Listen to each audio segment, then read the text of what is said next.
Bonjour à tous et bienvenue dans ce débrief de la première édition de l'Ultra Trail des Géants. Ce premier week-end du mois de mai 2024 a été marqué par l'avènement d'un nouvel Ultra Trail à l'île de la Réunion.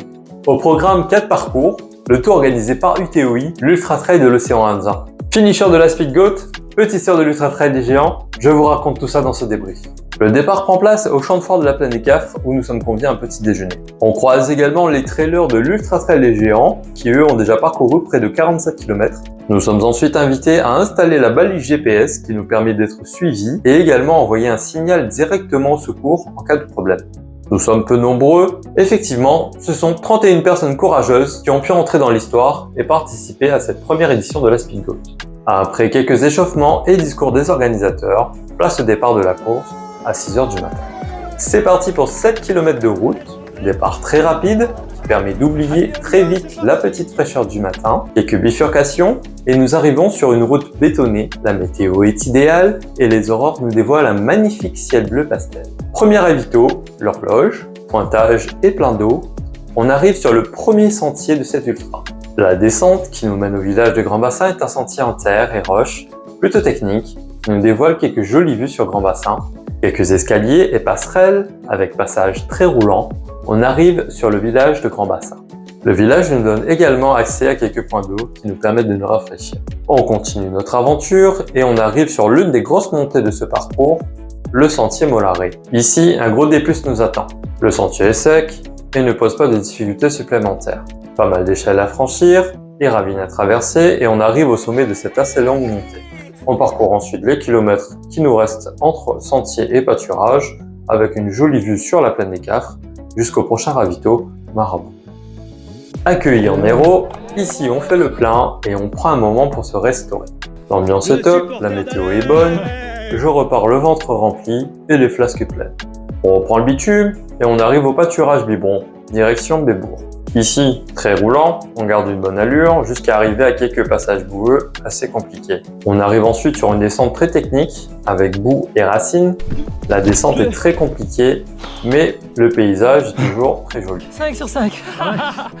On arrive enfin au col de Bébourg. On prend la route et on peut avoir ici un aperçu de ce qui nous attend. Direction l'aire d'accueil du Vernet où nous attend le prochain ravito. Ici, je croise Images Réunion. N'oubliez pas de retrouver toutes vos photos avec Images Réunion. Allez Stéphane, on retrouve. Allez, place à la plus longue montée de cette Speed Goat. Alors, le sentier pénètre dans la forêt tout en commençant à monter. Le sol est terreux, parfois boueux. Les racines sont également présentes avec quelques arbres couchés. C'est avec difficulté que l'on progresse dans ce sentier, plutôt destiné à la randonnée. On franchit le bras cabot à 2 reprises, un dernier effort, et on arrive au bras chanson. Croisement qui nous mènera jusqu'au Kervegen. On continue l'ascension, dans ce sentier parfois boueux, parfois rocailleux, jusqu'au coteau Kervegen. La dernière ascension jusqu'au gîte est longue, toujours ardue, parsemée de brouillard. Après le franchissement de quelques cols, on voit ensuite le gîte de la caverne du Four. Dernier obstacle, et on arrive sur le bloc. La vue est couverte, mais le soleil est toujours présent. On entame donc la descente du bloc, une descente assez longue de ce parcours, et on arrive au kiosque.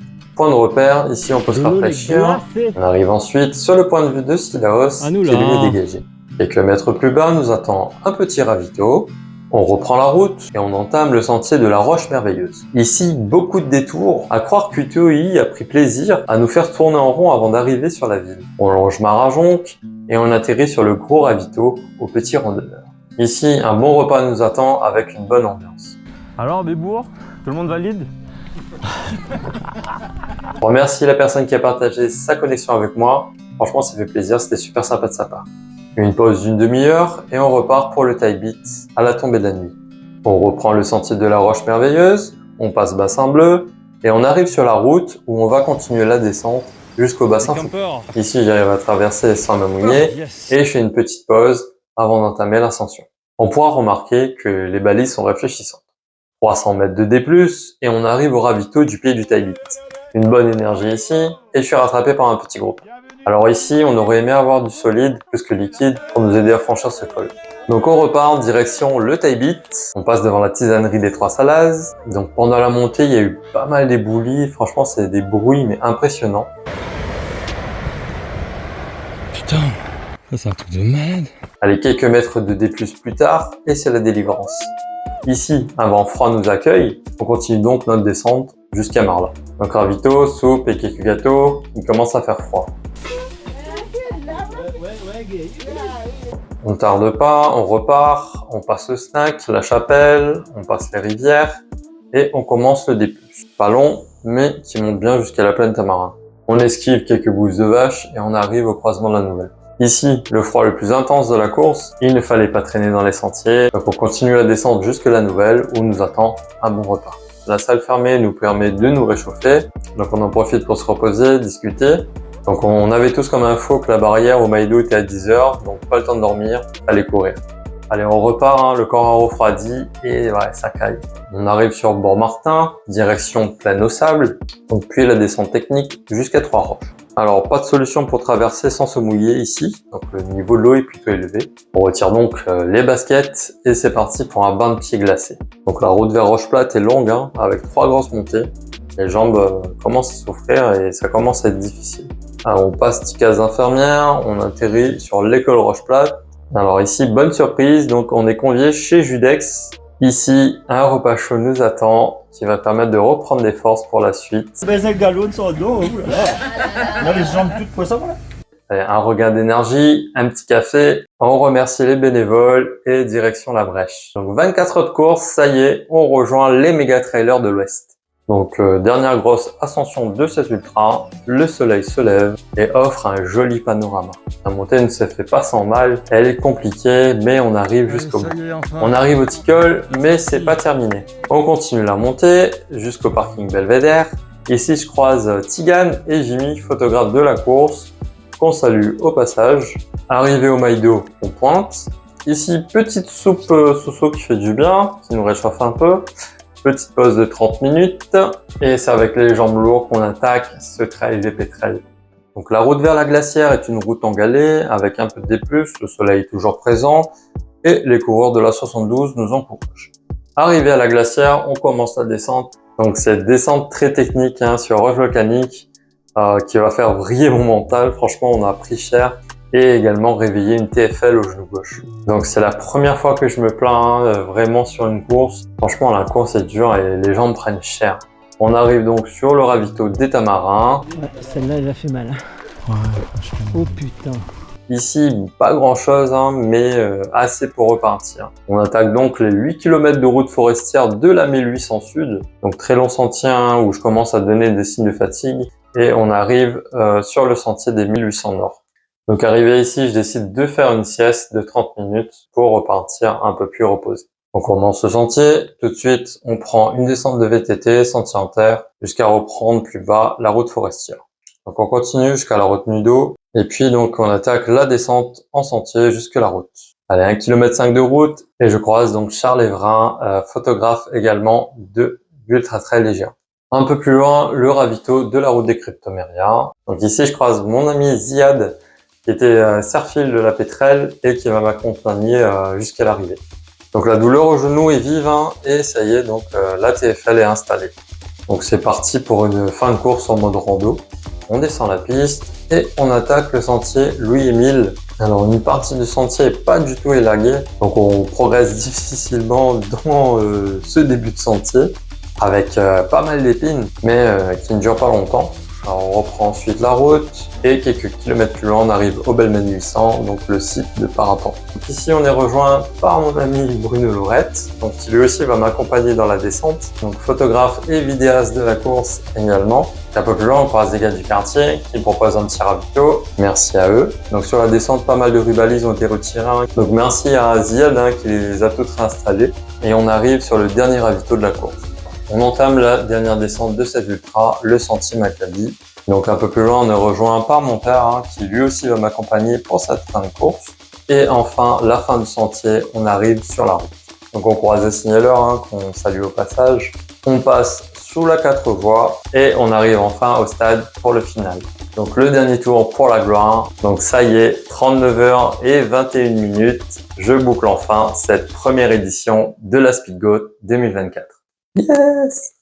Un petit discours de fin et on récupère les récompenses, la médaille et le polo finisher. Donc voilà pour le parcours de cette première édition de l'Ultra Trail des Géants. Donc la course la plus dure que j'ai faite à ce jour. Si je devais comparer avec le Trail Bourbon qui a à peu près le même kilométrage et des plus, donc le parcours emprunte des sentiers bien plus techniques, demande plus d'efforts, hein, plus de préparation. Si vous aimez les défis, une course avec du challenge, franchement l'UTDG est faite pour vous. Donc on remercie UTOI d'avoir organisé cet événement, cet ultra trail, et un grand merci aux bénévoles d'avoir assuré le service. Un grand merci également aux photographes et aux personnes avec qui on a pu partager un super moment. Allez, on continue ce débrief, on va revenir sur certains points de la course. Donc premièrement, l'organisation. Alors beaucoup doutaient de cette première édition, mais l'organisation a su avec brio répondre aux attentes des trailers. Donc on peut dire que pour une première édition, UTOI s'en sort bien et le meilleur reste à venir pour la suite. Alors la météo, franchement on était chanceux, donc les conditions étaient idéales hein, pour cet ultra. Ensuite, les ravitaux. Donc les ravitaux au top avec des bénévoles très accueillants. J'aurais aimé personnellement avoir un peu plus de viande à Sillaos. Ensuite également au pied du Taibit, on aurait aimé avoir du solide pour aider à monter ce col parce que de Sillaos jusqu'au Taibit, c'est 6 km où tu brûles. Tu descends au bassin, tu remontes au pied du Taibit. Et là, tu as que de l'eau, du coca ou du jus. Et tu as envie de manger du solide, en fait, avant d'arriver au pied du Taibit. Également, un petit peu plus de choses sur les ravitaux de fin de course. Mais sinon, dans l'ensemble, c'était top. Le balisage. Alors, le balisage, aucun souci, hein, tout le parcours était balisé. Sauf inattention du trailer, normalement tout était ok, moi-même j'en ai fait les frais. Peut-être un peu plus de signaleurs à la place de flèches parce que par moment il fallait vraiment chercher où était la flèche. Par exemple Sillaos, moi je suis passé 2 jours, la flèche était en face, mais j'imagine une personne qui arrive de nuit, je pense que sans signaleur c'est assez compliqué. Ensuite, les récompenses. Je pense que Réunion Island a été à la hauteur pour nous proposer ce polo, voilà. Donc original, hein, ça change des t-shirts. Chaque course a pu avoir son titre, donc notamment ici la Speed Goat 117. Bon 117, je suis pas trop d'accord, plutôt 120. Le petit logo Réunion Island, UTOI, noir et vert avec les bandes rouges. Et dans le dos, le slogan nous l'a fait. Voilà, donc ça c'est fait. Donc ensuite, la médaille. Donc Ultra Trail des Géants 2024 avec son tour de cou. Voilà, donc toujours signé Réunion Island. Franchement, elle est magnifique. Bon, la médaille, elle est pas en or, mais ça va. J'aime bien. Donc dommage pour les 4000 €, hein, fallait être plus rapide. Hein. On laissera Fabrice savourer sa victoire. Et ensuite, il y avait divers lots aussi à gagner et à récupérer donc le dimanche à la remise des prix. Je n'ai pas pu être là, j'étais trop épuisé et en récupération après cet ultra.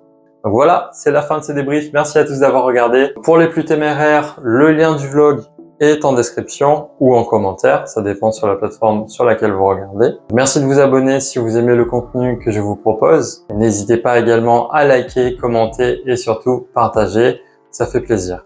Je vous donne donc rendez-vous l'année prochaine sur l'Ultra. C'était Alex pour l'Ultra Trail des Géants. Allez, ciao!